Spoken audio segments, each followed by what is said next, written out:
In today's video, I'm going to teach you how to set up alerts in Facebook Marketplace.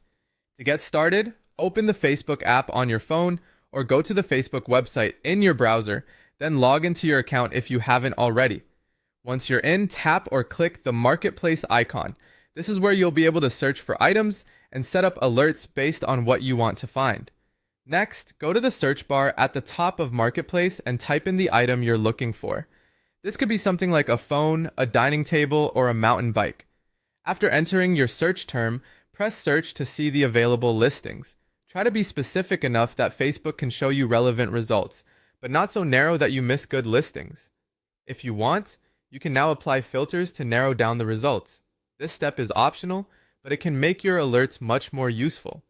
You can filter by category, price range, location, condition, or delivery method. For example, if you only want local pickup items in good condition and within a certain budget, this is the place to set that up. The more accurate your filters are, the more helpful your future notifications will be. Once your results are showing exactly what you want, look for the Save Search option on the results page and tap or click it if it's available.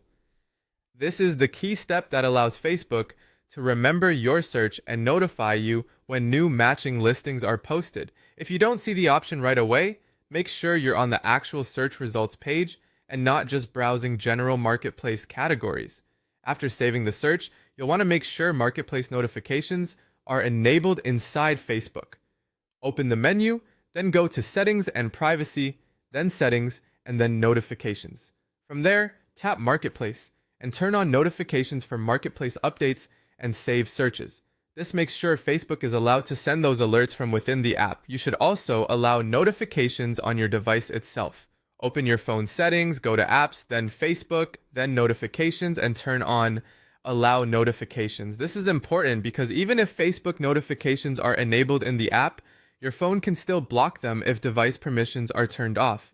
Finally, if you ever want to review or change your alerts, open Marketplace, tap your profile icon, and select Saved Searches if that option appears. From there, you can edit or delete saved searches whenever needed. That's it. Once everything is set up, Facebook Marketplace can alert you when new listings match what you're looking for.